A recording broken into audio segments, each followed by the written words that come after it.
從小到大可能就是一個習慣聽別人命令，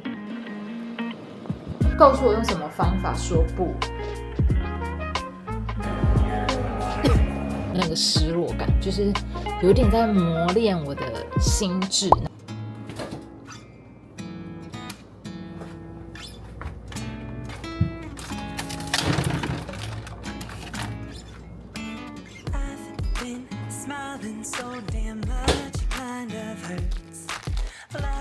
So damn hard, it feels so good, it's such a rush.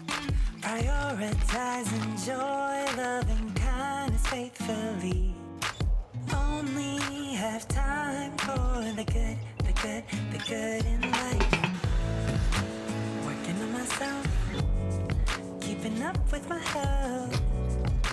Just trying to keep good vibes, good times only.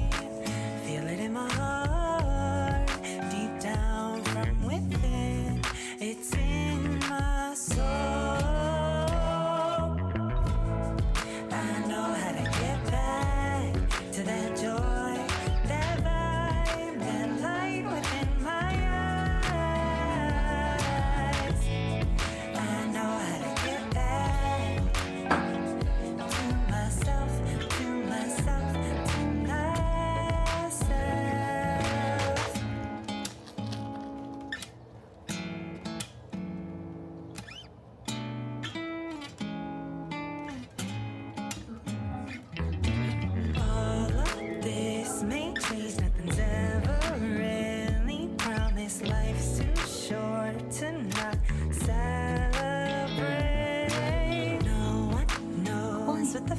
交工作的，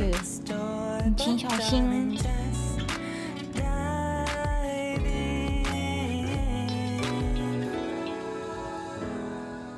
Hello， 大家，我是威霖，歡迎回到我的頻道。然後我今天要記錄我的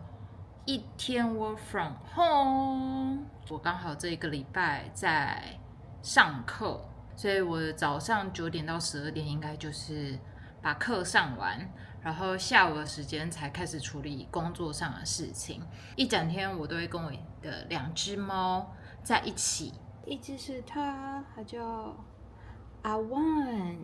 它是我們在普渡的鄰居的貓，然後它的主人最近出去玩了，所以它這2個禮拜就跟我們待在一起。然後是一隻很可愛、有點小黏人的貓。他現在決定要坐在椅子上跟我一起工作哦。這一只是我們家的貓，它叫 Checo。它最近非常喜歡躲在沙發底下，所以它今天會在這裡陪我。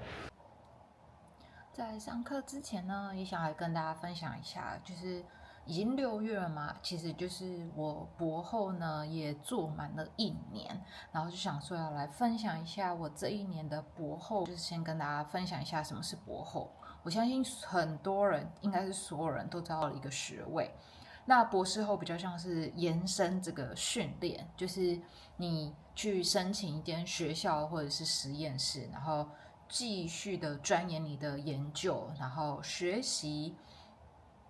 對，然後它是一個總而言之有點算是這樣子，然後它是一個過渡期，就是當你不斷在繼續鑽研你的研究的時候呢，同時其實你也在找下一份教職的工作，或者是其他有關於研究的工作。那博後其實沒有一定的時間線，就是看你跟學校或是跟實驗室簽的。那其實我覺得我博後這1年呢，算是一個非常充實的1年。第一個就是我遇到一個非常好的老闆，他非常尊重我的研究需求，然後我想要走的方向，跟我想要接受什麼樣的訓練，所以他算是給我100分的自由度。但是我沒有想到的博後是，當我以為我的自由度變很大的時候，我應該是會非常開心，因為我已經不再像是學生一樣啊，必須每天寫作業、上課，然後不斷的趕論文什麼之類的。就是變成是自由度變更高的時候呢，哇，很多事情就要開始考慮了，因為我們家的掃地機器人突然出現了，你在跟我開玩笑嗎？換個地方，抱歉，背景應該還是有一點掃地機器人的存在感，就是我覺得對於博士後我的期待，完全就是跟我期待中有一點小落差，不是不好的落差，而是我很多沒有在我當博士生的時候沒有想到的事情。第一件事就是開始對於研究的資金，還有一些申請研究計劃開始感到有壓力。其實在學術圈非常簡單，就是除了你教書之外，你一定就是要做研究嘛。那做研究，你如果沒有錢，你要怎麼做研究？那錢要怎麼來？你就是要開始去申請一些 grant。那申請這件事情就會來到說，你當然會覺得你的研究是很棒的嘛，不然你不會繼續要做，然後你也非常有熱忱。但是當你一封一封的丟出去之後，一直被拒絕，或者是在你等待的過程中的那個不確定感，我覺得這就是有點加深我的壓力。那被拒絕其實他不會告訴你原因，他就是會用一個非常婉轉的方式說你被拒絕了。然後我覺得在那個等待跟起起伏伏，然後或者是大家都跟你說你的這個研究計劃一定會被接受，結果最後沒有那個失落感，就是有點在磨練我的心智。到現在我已經覺得說啊，這就是你知道機運啊，對，要這樣子安慰自己，然後還是要努力的告訴自己，提醒自己原本初衷做這個研究方向的目的是為了什麼。但是沒有辦法得到這個資金，就是有點算是你的工作 KPI 受大家重視的其中一個指標。掃地機器人來了，大家，我現在先移動到我的衣櫥。好，繼續講。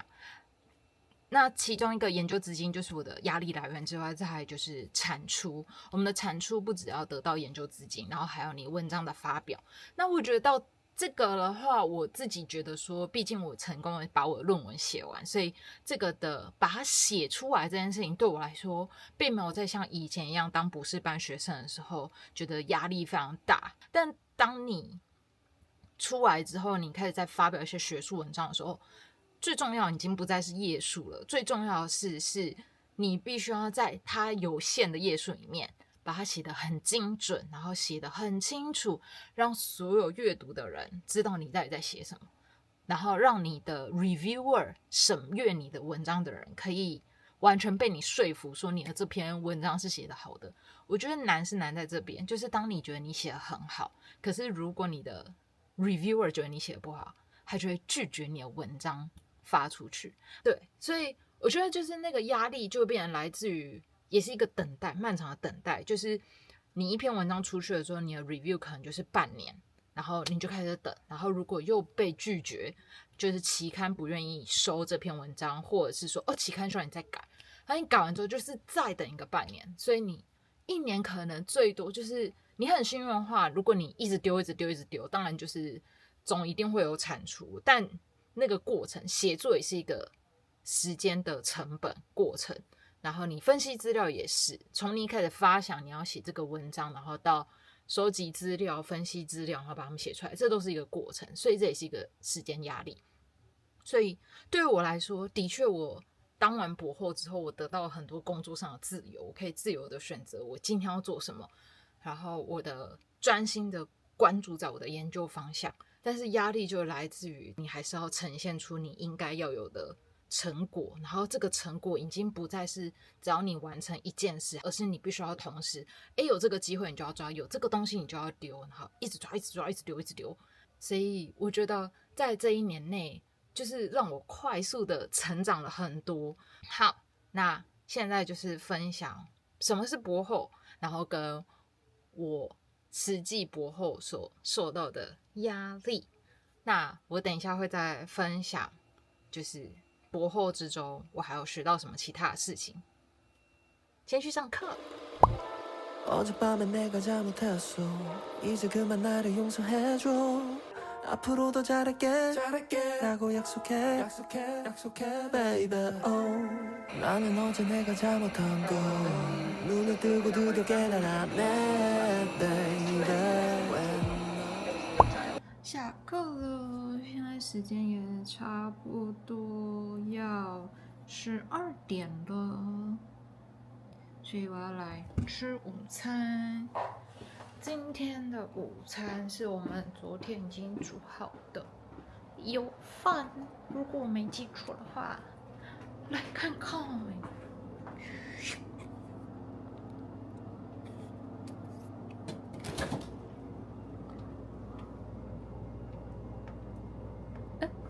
在這裡。水果、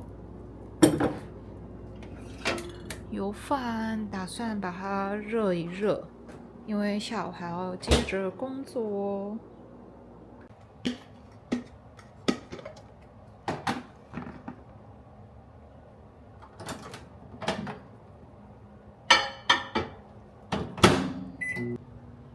两隻貓在剛剛都已經吃完他們的午餐了，所以現在就是一個懶洋洋睡覺。西馬這個，然後另一隻貓在這裡，以為自己在看窗外，但是眼睛是閉着的。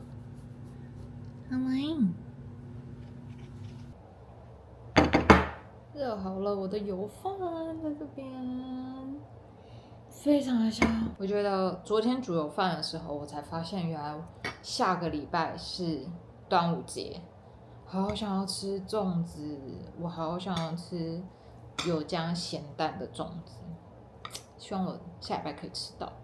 那在吃飯的同時呢，也想要來跟大家分享一下，就是我剛前面有說到了，就是博士後的一些壓力，然後現在我想要提到的一些是有關於成長方面的，就是我覺得成長跟壓力是相輔相成的，就是当你在有壓力的時候，合理的壓力的時候，你其實就是在邁向一個成長的過程。那第一個我想要分享的就是身份認同的問題。我是一個擁有博士學位，然後其實跟學校的所有的教職員摒除掉他們的經驗，我們的學歷是一樣的。所以我並不需要把我自己放在矮他們一階的狀態下去，以下對上的方式來對待他們。那我會提出來這個問題，其實是剛好我在今年初的時候做了一個 half year 的 review。那這個 review 呢，是主要來復盤我在前半年做的所有的 KPI 的事情，然後跟主管報告一下我的下半年要做的什麼事情。我得到最大的回饋跟建議就是身份認同，就是我的老闆跟另外一個大老闆呢，覺得在他們跟我相處下來的時候，我一切都很好，他們也都很滿意，也看得到我很努力在丟一些 application 啊，然後很努力在發文章。但他們最大希望我在未來可以再改進的部分，就是不要一直把我自己當成是一個學生。那舉例來說，就是我有發現我在寫一些我的 application 或是我文章的時候，我會希望他們幫我看過一遍嘛，因為他們的經驗可以幫助我去改善我的一些文章的內容啊，或是我在寫一些計劃書的一些方向。問題就是因為我一直覺得我是一個學生，所以我對於我分享出去的東西是不那麼有自信的。所以當他們給我反饋的時候，我會完全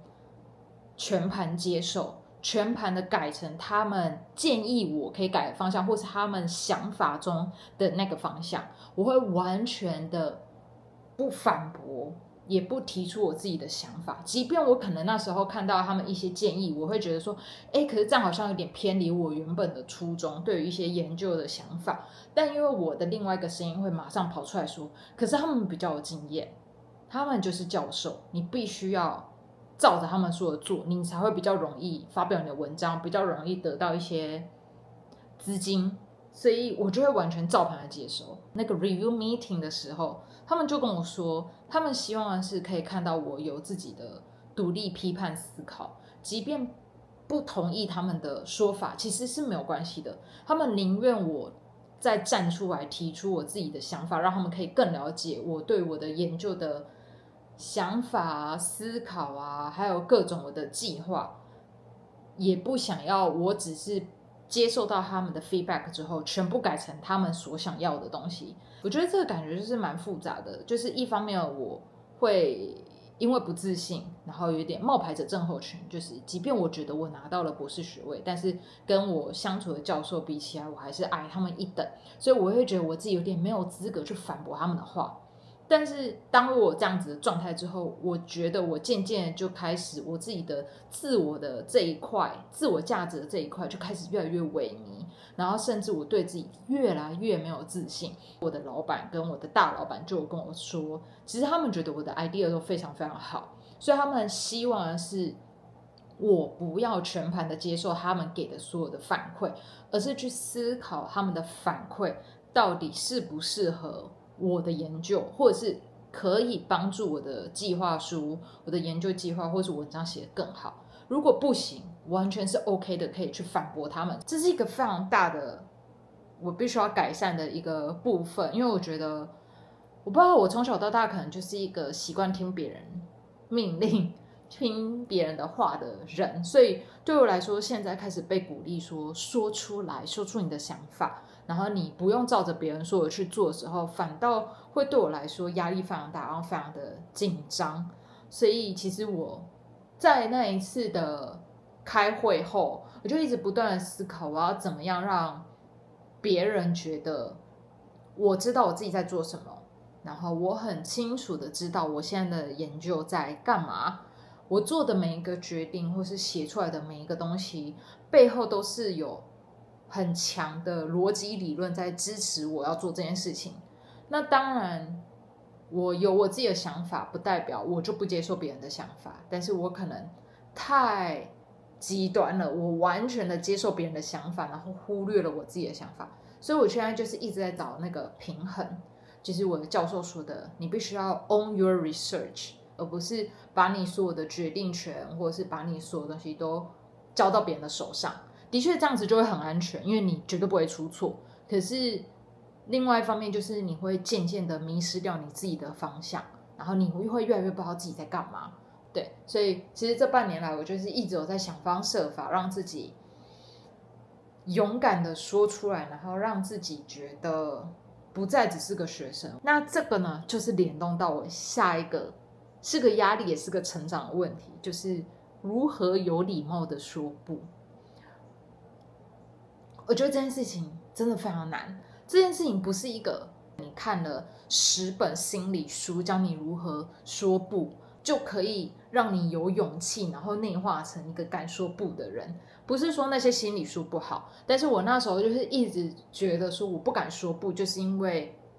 我沒有一些知識背景，所以我很瘋狂去找那些書來看，然後可能看1遍、2遍、3遍，你知道被討厭的勇氣也看，不反應練習也看，就是各種。但我實際要跟教授說不，或是跟其他同事說不的時候，我發現我還是做不到。我曾經讀到的書告訴我用什麼方法說不，可以說不的這些大道理，全部都會在我腦子裡砰就完全不見。我覺得說不真的是一件非常非常難的事情。我從今年年初的時候開始變得很不快樂，然後非常討厭開會，然後只要有一些特定的人寄 email 給我，我都會覺得壓力非常非常的大，然後甚至我就會開始萌生出會不會其實壓力大的原因是因為我不適合學術圈。然後我那時候就是覺得不能再這樣下去了，我必須要開始剖析為什麼很不快樂，我覺得很煩，然後我覺得我不知道我自己每天在幹嘛。那時候我才慢慢的想出來說，哦，是因為我接了很多我內心深處知道做這件事情對於我的研究沒有幫助，不能說沒有幫助，應該是說對於我的研究方向其實是不媒合的。例如說我現在的研究方向是老人，但是我可能被要求去做一個兒童研究，那這個研究其實就是跟我原本的研究興趣、研究方向、研究目的全然的不同。但是因為那時候我覺得搞不好是個機會，搞不好我會從這個兒童研究裡面學到一些不一樣的東西，所以我就去做了。那的確這個機會我真的有學到一些東西，但是到後來是那個教授的要求開始越來越超出我的工作範疇，跟我原本想象中預計的期望學到的東西的時候，我覺得我開始越來越痛苦。但是我不敢說不，因為第一個我怕會不會其實在這個兒童計劃裡面還有一些機會我還沒有爭取到，還有一些學習的點我還沒有學到，所以我不敢拒絕，即便我的內心已經告訴我說真的沒有，你該離開了。但當教授只要跟我說你真的是一個就是我交代你的事情你都会可以完成啊，然後你真的是一個非常 on time 的人的時候，我們真的這個 project 沒有你，我們真的就是沒有辦法運作下去。我會被這些術語給困住，我就會覺得天哪，我不應該就是在這個狀態下教授很需要我幫忙的時候我離開這個 project。然後就是久而久之越來越多這種事情，然後還有加上就是例如說一些時間上的安排，那個教授本來預計是2點要開會，那我2點上線了之後發現他人沒有出現，因為他忘記要開會，然後他就會問我說那我們可以2點半開嗎？我2點半再上線，他出現了，可是我們原本預計可能是3點要結束这個會議，他可能開到4點，就是諸如此類越來越多這種事情，然後我就覺得我很不快樂。我覺得現在已經不是學習機會的問題，而是我很不快樂，然後我花了很多時間在這個兒童研究上，而忽略我自己本質該做的研究。可是我不敢說不對那個教授，因為我知道教授一定是為我好，所以他希望我去幫忙。然後如果我說不了，這個計劃要怎麼辦？如果我不忍耐下去，或者是多配合一點的話，那會不會以後這個教授就不再，例如說可能幫忙我寫推薦信啊，或者是各種，所以這些壓力就有點導致我說不出口那個不。直到後面我覺得理性分析下來，我其實內心就是知道問題點出在哪裡。只要一天我不跟那個教授說不，我就會一直在這個泥濘裡面生存，然後很不開心，很不快樂。那的確我可以跟我的主管反映這件事情，讓他去跟教授說，但我會覺得說，可是這件事情其實就是我的事情，教授沒有辦法永遠幫我去講這些事情，因為未來在職場上我就是會不斷的遇到可能有一些不合理的要求，或者是我明明知道這一件事情不是我想做的事情，然後在我多方考慮之後，其實我是要拒絕的，可是我卻不敢拒絕，那我怎麼辦？所以我那時候也是一個連同到身份認同問題，就是我覺得我不再是學生了，我很清楚的知道我自己要什麼。那我們既然是同事，那我應該是可以用有禮貌卻堅定的方式去跟你 say no。 對，所以我其實在5月初的時候算是就是蠻認真的寫了一封信給那個教授，說就是我的未來規劃，然後還有就是我的時間上的安排是真的没有辦法再貢獻給這個 project， 然後我可以做好所有的工作交接，然後我也不會消失，就是我永遠都會在那邊。如果說接我位置的人後面有任何的需求什麼的，我還是會幫忙。那這件事的結果就是我發現其實那個教授並沒有到覺得很受傷或者是什麼，他雖然覺得很不捨，然後還是不停的在寄信給我，但是至少我覺得他算是蠻接受我。然後也因為我第一次說出口這個不，我突然覺得我照顧到了我自己，然後我覺得那個當下說出口的時候真的就是爽，就是非常的爽。我突然觉得我的人生为了我自己做了一件非常棒的事情，就是我真的突然豁然開朗，然後變得好快樂。然后我觉得這2件事情就是結合在一起，就是我發現就是你要勇敢的說出口自己的想法，然後不要全盤接受別人給的東西。對，這個轉換其實真的非常的難，然後我也其實也都還在繼續學習，因為我並不覺得我第一次勇敢的說不之後，下一次再遇到類似的事情還敢不敢說不。但我覺得漸漸的在這個過程中，我已經越來越覺得，對，我不是一個學生，我是可以勇敢說出口我想要的想法。而且當你越勇敢而且有禮貌尊重他人的狀態下說出你自己的想法的時候，別人才會更尊重你，因為我覺得那就是你設下了自己的底線，而且也不會讓別人覺得你就是一個工作機器，你是一個有想法有溫度有能力思考的人了。所以當你越來越展現這個能力的時候，別人就會越來越尊重你。所以我覺得這就是一個古老的說法，當你尊重自己的時候，別人才會開始尊重你。我也不知道我這個一大段的分享有沒有很清楚的表達，但是我只想要跟所有就是一樣跟我面臨，當你覺得你突然有點困在一段關係，困在一個狀態下的時候，真的可以去問自己一下發生什麼事情，就是一定要去傾聽你自己最內心，因為我覺得你的內心是會知道哪裡出問題了，然後當你越來越習慣去傾聽它的時候，它給你的訊息就會越來越明顯，然後你就要去解決它。解決完它之後，你真的就會覺得你的人生會到下一個很漂亮的境界。所以就是勉勵給所有在這條身份認同啊，或者是你知道勇敢說不、各種傾聽自己的有困難的人，我們都還在一起努力。這大概就是我博後這一年來學到的2件事情。对，天哪，我講好久，我希望我剪輯的時候可以把它們剪短一點。那如果你有一些想法或建議的話，都可以在底下留言跟我說。然後我必須要趕快吃飯了，因為現在已經12點半了，我等一下還要工作。吃飯。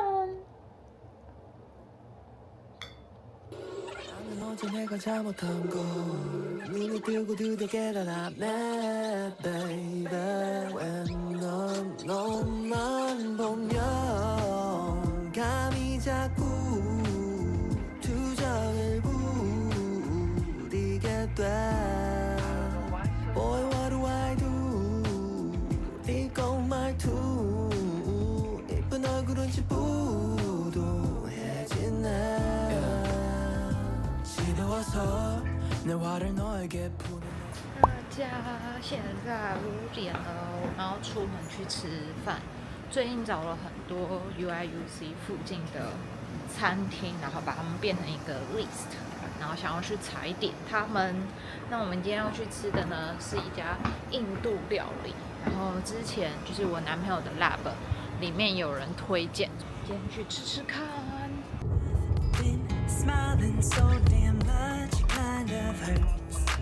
Laughing so damn hard, it feels so good, it's such a rush. Prioritizing joy, loving kindness faithfully. 上菜了，我點的是蝦子咖喱，然後這一道菜呢是最奇妙的一道菜，因為這一道菜跟我們在 Google Map 上的照片長得完完全全的不一樣。然後它是什麼 Pistachio Chicken 開心果雞咖喱，長得非常不一樣，所以我們現在很期待要吃它。然後來印度料理呢，就是我覺得可以不要點飯，點它的這個饢，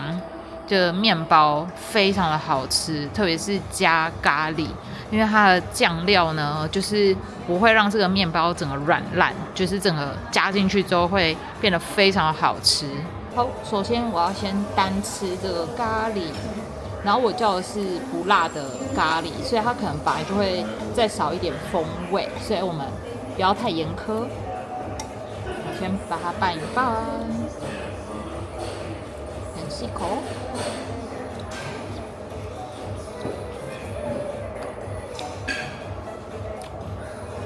椰子味非常的濃烈，而且我覺得你是吃得到那個椰果、那個椰酥的口感，然後有一種香菜的味道，但不會很重，不是那種台灣香菜的味道。然後它裡面給的蝦子還蠻多的，算是一個大方的餐廳。我把花泡進去了。再來就是要搭配這個靈魂麵包吃吃看。先單吃一個。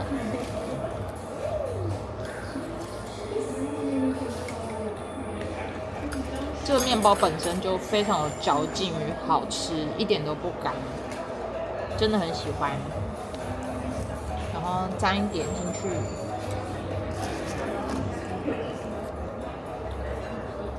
我覺得加麵包比單吃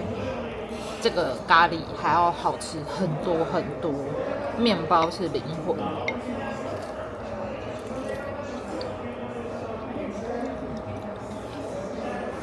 跟麵包一起吃的時候呢，那個椰香味就快速的與麵包綜合在一起，然後那個椰酥的口感會不見，但是因為麵包並沒有因為這個醬而爛掉，所以就還是有它的口感在。再來這個呢是 Pistachio Chicken 開心果雞，這個口味非常的特別，我們來吃看看。這個呢會是中辣，所以我也不確定我自己吃不吃得了，但是就是要嘗試看看。有一些料理果然就是要辣才會好吃。哇，它很辣哎，蛮爽的。它对我来說超級的辣，它的那個辣是沒有在慢慢堆疊，它是直接一口就給你砰就打一拳，就是很辣。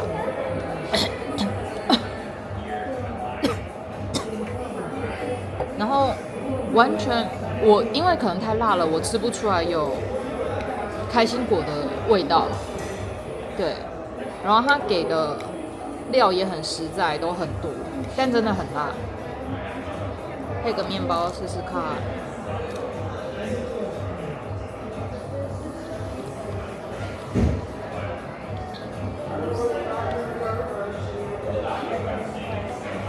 麵包有綜合掉它的辣，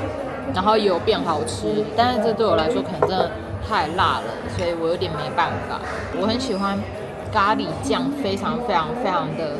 濃，然後搭配這個麵包的時候也完全不遜色。然後這個麵包就是真的是100分，推薦給所有去吃印度料理的人，不要再點白飯了，點這個麵包。給大家看一下，其實我們原本要點的開心果雞，其實完全不是咖喱，這是我們在 Google Map 上看到的照片。我們本來以為應該要長這樣，但不知道為什麼它上來是一道咖喱雞，不太確定，但也是很好吃。希望下次可以來試試看這個。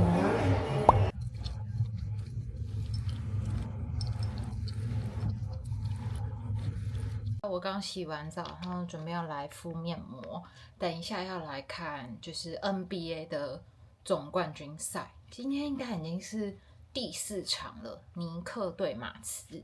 我平時其實不算是有在追蹤 NBA， 但是每到這種緊要關頭，冠軍賽什麼的，就還是會跟風看一下，還是蠻有趣的。那在邊敷面膜的時候呢，我也想要就是算是為我的博後心得做一個結尾。那今天早上就是有分享博後的生活跟我的期待上的一些小小的落差，還有一些壓力與成長。那最後就是要來跟大家分享我現在要找工作的一些小小的焦慮感。那個焦慮感呢，不是說我覺得我自己可能沒有辦法勝任教職，一部分的確也是，但另外一部分就是說，像剛剛我今天有提到的，就是那一些無形的 KPI， 你必須要有 grant， 然後你必須要有文章產出，才可以去證明說，其實你這一年是有一些成果的。這件事情其實會讓我覺得壓力其實蠻大的，因為一直以來我都覺得很多這種事情其實有一半的幾率的確掌握在你自己手中，你必須要把它寫出來，把它交出去。但其實有更大的部分，可能